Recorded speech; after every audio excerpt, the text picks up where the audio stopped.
ಅತ್ಯಂತ ಜಗತ್ಪ್ರಸಿದ್ಧನಾದಂಥ henry ಫೋರ್ಡ್ಗೆ New York ಟೈಮ್ಸ್ನ ವರದಿಗಾರ ಒಂದು ಪ್ರಶ್ನೆಯನ್ನು ಕೇಳ್ತಾನೆ. ನೀವು ಅತಿ ಹೆಚ್ಚು ಸಂಬಳ ಯಾರಿಗೆ ಕೊಡ್ತೀರಿ?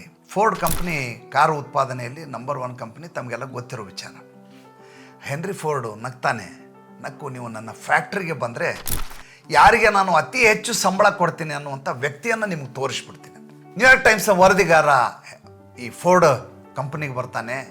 ಕಂಪ್ನಿಗೆ ಬಂದ ತಕ್ಷಣ ಹೆನ್ರಿ ಫೋರ್ಡ್ ಆತನನ್ನು ಫ್ಯಾಕ್ಟ್ರಿಯ ಎಲ್ಲ ವಿಭಾಗಗಳಿಗೆ ಕರ್ಕೊಂಡೋಗಿ ಪರಿಚಯ ಮಾಡಿಸ್ತಾನೆ. ಎಲ್ಲರೂ ಇನ್ನಿಲ್ಲದ ಹಾಗೆ ಕಷ್ಟಪಟ್ಟು ಕೆಲಸ ಮಾಡ್ತಾ ಇರ್ತಾರೆ. ದಡಲ್ ಬಡಲ್ ಸದ್ದಾಗ್ತಾ ಇರುತ್ತೆ. ಯಾವುದೋ ಮಷಿನ್ನು ಹೊರ ಕೆಲಸ ಮಾಡ್ತಾ ಇರುತ್ತೆ. ಇನ್ಯಾರೋ ಮೇಲೆ ಹತ್ತಿರ್ತಾರೆ, ಇನ್ಯಾರೋ ಪೇಂಟಿಂಗ್ ಮಾಡ್ತಾ ಇರ್ತಾರೆ. ಸಾವಿರಾರು ಜನ ಕಾರ್ಮಿಕರು ಕೆಲಸ ಮಾಡ್ತಾ ಇರ್ತಾರೆ. ಅದನ್ನೆಲ್ಲ ದಾಟಿಕೊಂಡು ಹೆನ್ರಿ ಫೋರ್ಡ್ ಮೇಲ್ಗಡೆ ಅಂತಸ್ತಿಗೆ ಬರ್ತಾರೆ.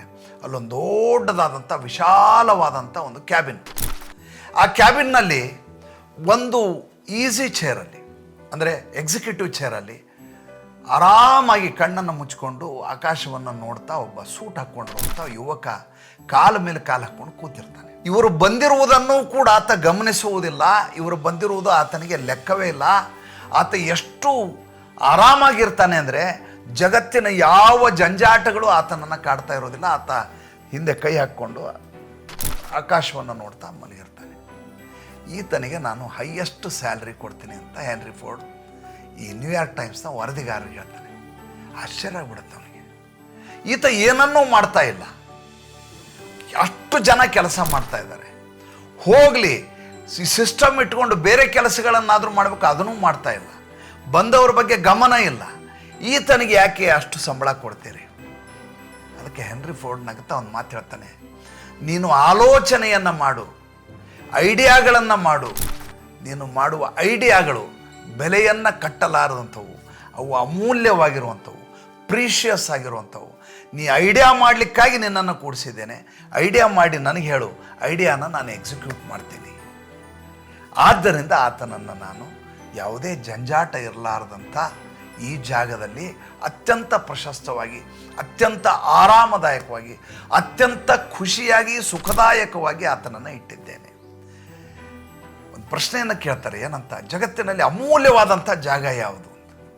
ಯಾರೋ ಒಬ್ಬರು ಹೇಳ್ತಾರೆ ಬಂಗಾರದ ಗಣಿ. ಯಾಕೆಂದ್ರೆ ಅದರೊಳಗೆ ಎಷ್ಟು ಬಂಗಾರ ಇರ್ತದೆ, ಲೆಕ್ಕನೇ ಮಾಡಲಿಕ್ಕಾಗೋದಿಲ್ಲ. ಅಗೆದಷ್ಟು ಬಂಗಾರ ಬರ್ತದೆ.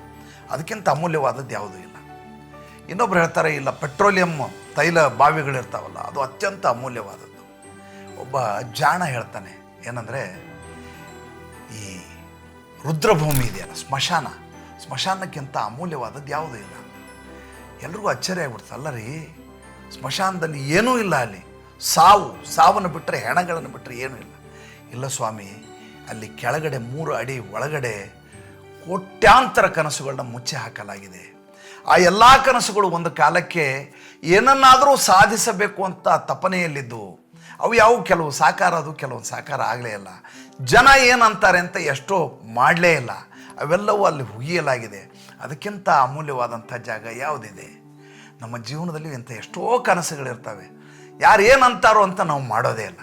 ಆದರೆ ಆಲೋಚನೆ, ಐಡಿಯಾ ಯಾವತ್ತೂ ಅಮೂಲ್ಯವಾದದ್ದು ಅಲ್ವಾ? ಯೋಚನೆ ಮಾಡಿ ನೋಡಿ.